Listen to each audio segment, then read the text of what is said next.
Hola a todos y bienvenidos a este nuevo bloque del curso Think 7000 Esencial. En este bloque vamos a ver el First Stage Bootloader. Bien, el contenido de este bloque es el que veis en esta diapositiva. En primer lugar, vamos a ver de forma general el proceso de arranque de uno de estos dispositivos Think 7000. Después ya nos centraremos en cada uno de esos puntos, de esos pasos en el arranque de estos dispositivos. En primer lugar, veremos los modos de arranque y cómo podemos configurar estos modos en función de pues la tarjeta que estemos utilizando. Después pasaremos al siguiente paso en el proceso de arranque, que es la carga del boot ROM. Veremos qué es el boot ROM y qué es lo que hace este pequeño programa que se ejecuta en nuestros dispositivos. Una vez tengamos claro lo que es el boot ROM, pasaremos al First Stage Bootloader, que es el punto central de este bloque. Como veremos, el First Stage Bootloader tiene diferentes funciones y todas ellas son necesarias para que nosotros, cuando tengamos una tarjeta y le demos tensión, esta tarjeta arranque de forma correcta. Arranque de forma correcta quiere decir que cargue el contenido en las diferentes memorias que tenemos, cargue también parte de la programmable logic y haga que todo el sistema empiece a funcionar. Después de ver lo que es el FSBL, pasaremos a ver cómo podemos configurar o cómo podemos crear este pequeño programa, este First State Bootloader en Vitis, que vais a ver que por defecto, Vitis va a crearnos un First State Bootloader genérico que va a ser válido para, en general, muchas de las aplicaciones que vamos a utilizar. Por último, veremos otro paso que es opcional, que es el Second Stage Bootloader. Digo que es opcional porque es opcional cuando nosotros estamos ejecutando una aplicación en bare metal, pero es obligatorio cuando nosotros estamos, por ejemplo, lanzando una distribución de Linux, de Petalinux en este caso. Bien, en primer lugar, ¿cuál es el proceso de arranque de un dispositivo Think 7000? Lo primero que va a hacer este dispositivo cuando detecta tensión, cuando nosotros le damos tensión y alimentamos el Processing System, es detectar qué modo de arranque está configurado. Este modo de arranque es una configuración hardware. Esto quiere decir que a través de la posición de algunos de los pines del Processing System, alguno de los míos, vamos a poder elegir qué queremos hacer el arranque. Una vez ya hemos arrancado, lo siguiente que va a hacer nuestro dispositivo Think es arrancar el Stage Zero Boot o el boot ROM. Este es un código que no es modificable y que se va a alojar dentro de la OCM, dentro de la On-Chip Memory. Será este boot ROM el que una vez haya terminado todo su proceso, cargue el First Stage Bootloader. Este programa también veremos que se carga en la OCM. Por último, será el First Stage Bootloader el que dependiendo de si tenemos una aplicación de bare metal, lanzará directamente la aplicación, o en el caso de que de que estamos corriendo una distribución de Linux, lanzará el Second Stage Bootloader, que en el caso de Linux es el U-Boot. El primero de los pasos, como hemos visto, es la detección del modo de arranque. Esto se hace antes de que se cargue ningún tipo de programa en el Processing System ni en la Programmable Logic. Por tanto, es una configuración que tenemos que hacer externamente. Esta configuración, como he dicho, se hace a través de unos pines digitales de unos mío. Y según pongamos estos pines a 1 o a 0, vamos a poder configurar el arranque. Por ejemplo, si queremos arrancar, o mejor dicho, que el dispositivo no arranque, sino que se quede esperando órdenes del JTAG, pues el mío 5, el mío 4 y el mío 3 deberán estar a 0. O por ejemplo, si lo que tenemos es una tarjeta SD, que es un caso muy común, lo que tenemos que hacer es el mío 5 y el mío 4 llevarlos a VCC y el mío 3 lo tenemos que llevar a masa. Esto no quiere decir que estos pines se queden inutilizados para otras funciones, ya que el modo de arranque solo se verifica una vez cuando nosotros damos tensión. Una vez el dispositivo ya ha arrancado, estos pines pueden tener un funcionamiento normal, ya que no se van a volver a utilizar para elegir el modo de arranque. Por tanto, si nosotros hacemos una tarjeta y en estos pines les ponemos resistencias de pull up y de pull down para configurar el modo de arranque, luego esos pines vamos a poder conectarlos a cualquier otro periférico, siempre y cuando este periférico esté en alta impedancia durante el arranque.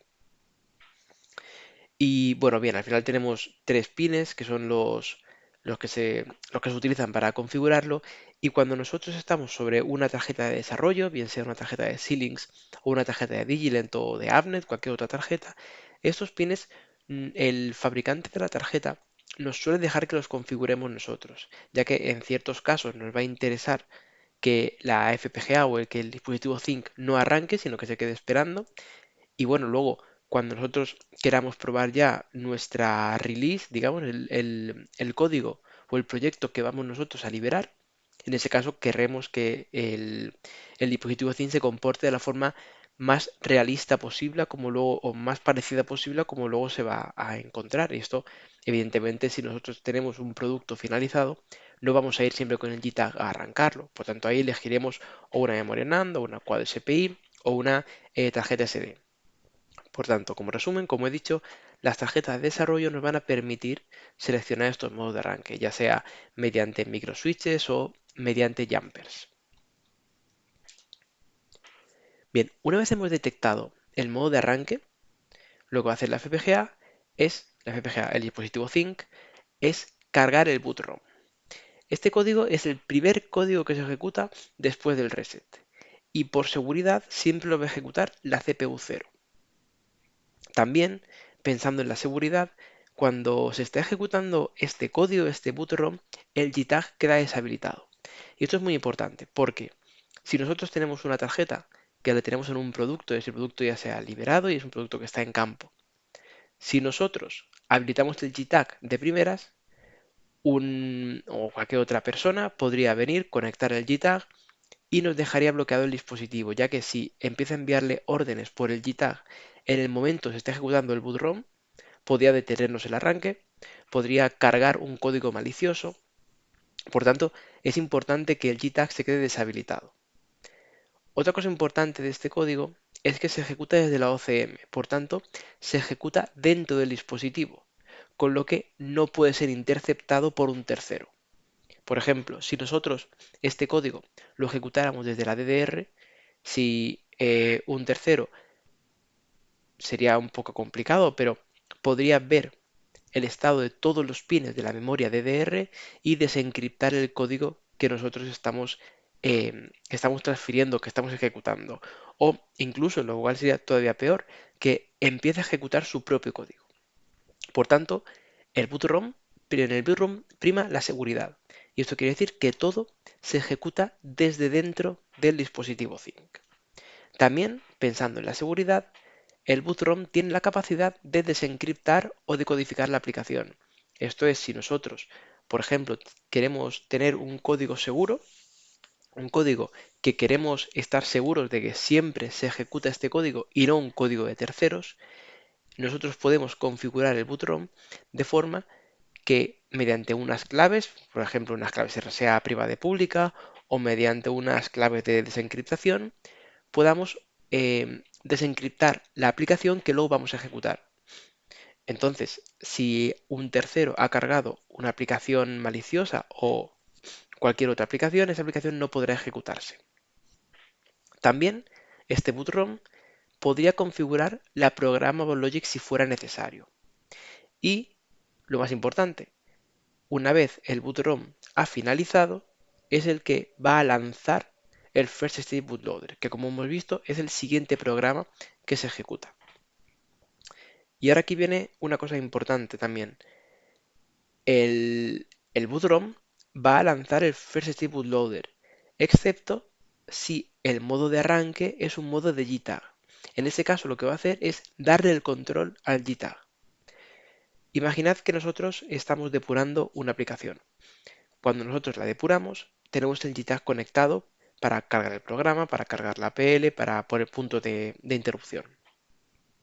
Bien, si nosotros al arrancar, a dar tensión a nuestra tarjeta, arrancar el First State Bootloader, ese programa automáticamente cargaría la aplicación y cargaría todo, por tanto no nos dejaría depurar. Entonces lo que hace el boot ROM es, si el modo de arranque es JTAG, va a pararse ahí y va a dar el control al JTAG y será el JTAG el que arranque todo lo demás o el que dé las órdenes para arrancar todo lo demás. Por tanto, si tenemos el modo de arranque puesto en JTAG, tenemos que saber que no se va a ejecutar nuestra aplicación, sino que va a estar esperando.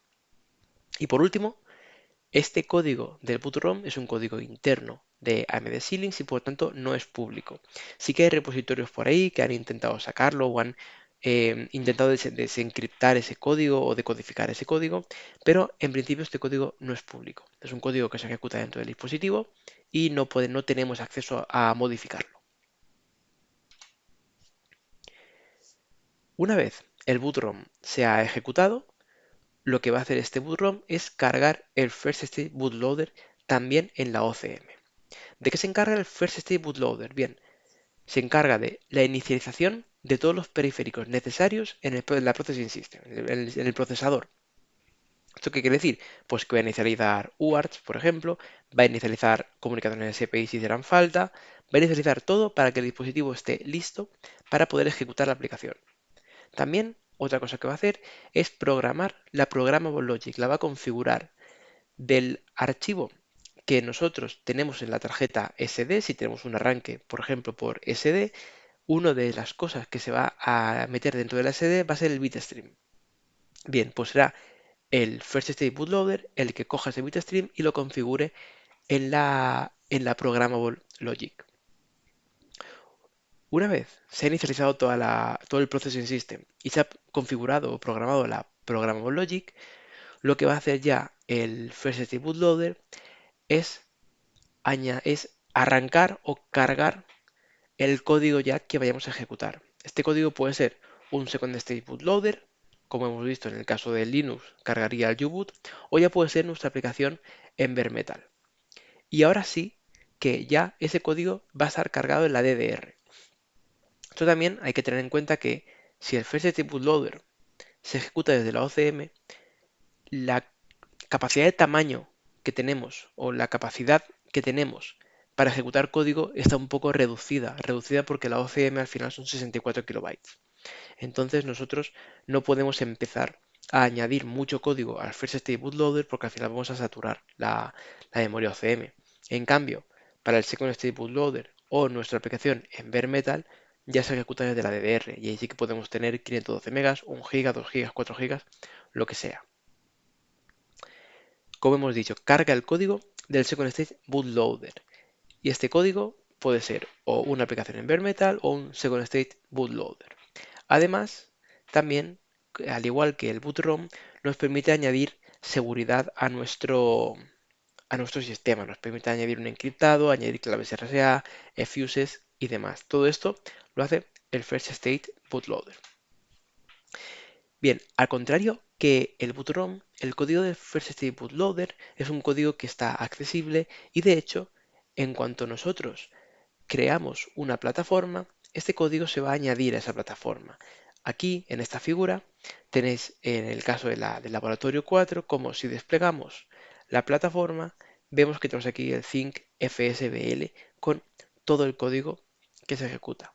Este código no es inmodificable, quiero decir, este código es un código que se va a compilar cuando yo compile la plataforma y se va a cargar en el dispositivo, por lo tanto, yo voy a poder modificar ese código. Eso también quiere decir que yo voy a poder crear mi propio First State Bootloader si fuera necesario. Esto nos puede interesar si nosotros tenemos, por ejemplo, diferentes aplicaciones en la memoria DDR y queremos cargar una u otra en función de algún elemento externo o algo de comunicación, o por ejemplo, si quisiéramos esperar a que la aplicación nos llegue, por ejemplo, por Ethernet.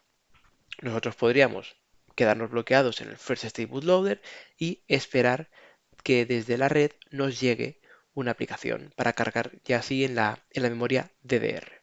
Pero importante, lo que hemos dicho, este código se ejecuta en la on-chip memory. Por tanto, el tamaño que tenemos es limitado. Y por último, como hemos dicho, tenemos el Second Stage Bootloader.